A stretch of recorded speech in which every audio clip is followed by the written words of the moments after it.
Hi, everybody. Welcome to Your Move, where we help you make better decisions and live with fewer regrets. I'm Andy Stanley, and today we're talking about something we all want more of, but have a hard time finding. Something that we can't get enough of, but the little bit we do have keeps being stolen by our incessant scrolling. And no, I'm not talking about money. Today we're talking about contentment, the state of being happy with and satisfied by who we are and what we have. Contentment. It's living in the state of life is good. I don't have everything there is to have, but I have what I need, and it's more than enough. Content people, and here's why we're talking about it. Content people are happy people.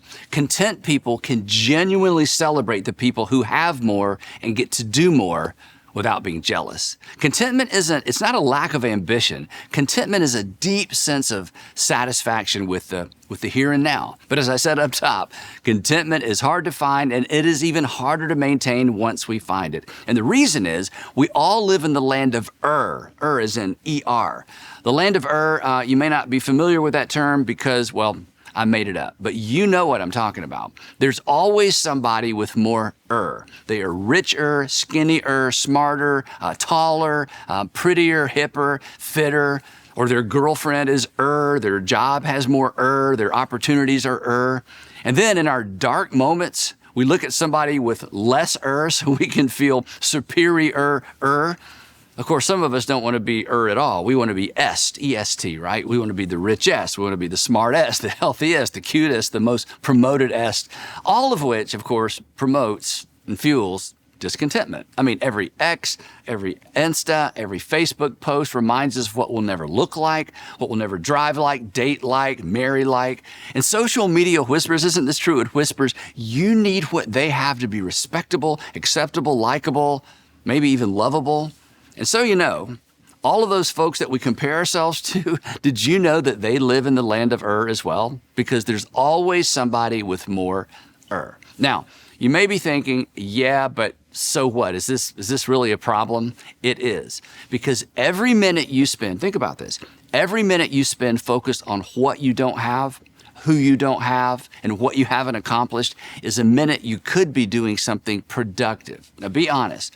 Discontentment doesn't motivate you to be more productive, does it? In fact, it makes you want to give up sometimes. It's distracting. It's demotivating. Why? Well, because you're comparing yourself to somebody else who isn't you. And chances are you're actually watching a highlight reel that's been doctored to look better than it actually is. And I think we all know that. So yeah, this is a big deal. Discontentment, envy, jealousy, it's like a disease of the soul. In fact, this is amazing. One of the wisest men who ever lived, King Solomon, referred to envy as a bone disease. He writes, envy rots the bones. And as you know, this is not a problem once and for all solved. It's a tension to manage. It's a tension we all manage. The way you manage it is to create a mental line of defense, a place to go mentally when discontentment begins to unsettle you, raises its ugly head, when it whispers, reach for the card, click Apple Pay, post something critical about him or post something critical about her. The truth is, we all need a place to go in our heads when we begin drifting in the direction of envy, because envy creates discontentment. Discontentment destroys our peace with ourselves and ultimately peace with the people around us, often the people closest to us. Now, fortunately, wise King Solomon doesn't just diagnose the disease. He actually provides us with a daily prescription that it'll take the edge off of our pain, and it may eliminate your symptoms altogether. He writes this. He said, I saw that all toil and all achievement spring from one person's envy of another. In other words, he says, I looked around and I realized that everybody was competing with everybody else around them, that everybody was determining where they were and where they weren't based on where everybody else was. And then he says this. He says, this too is meaningless. We would say it's ridiculous. What does it accomplish?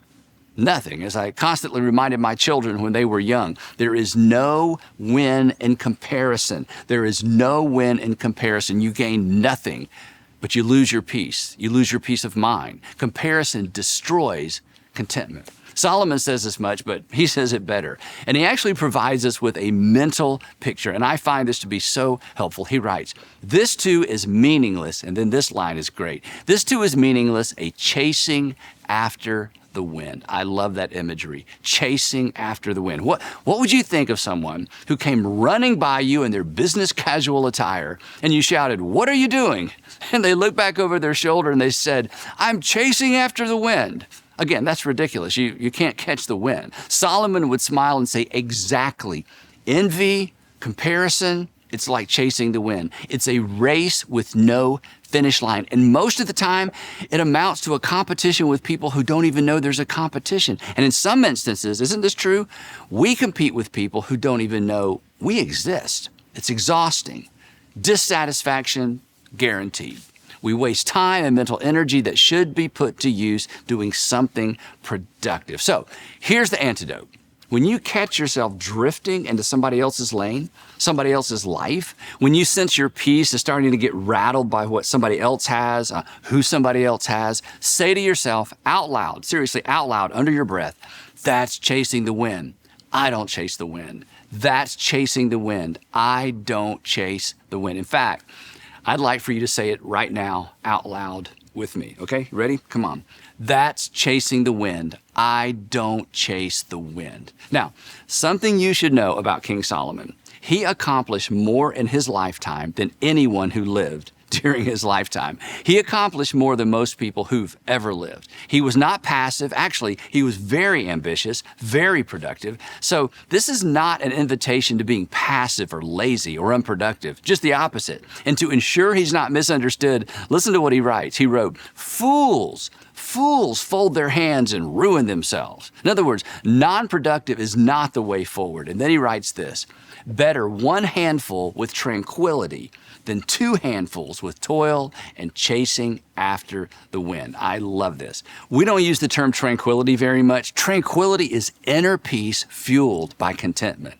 King Solomon's point is this: less is more when the less you hold is what you were created for. Better one handful with tranquility than grasping and striving and pretending. So, according to one of the wisest men and one of the most accomplished men who ever lived, a heart at peace gives life to the body, but envy rots the bones. You cannot compare or compete your way to peace. To put it simply, you can't win chasing the wind. There's no win in comparison. It always robs you of something. It does not provide you with anything. Look to others for inspiration, but not imitation. You have your own race to run. You have your own life to live. So count your blessings, not your neighbors.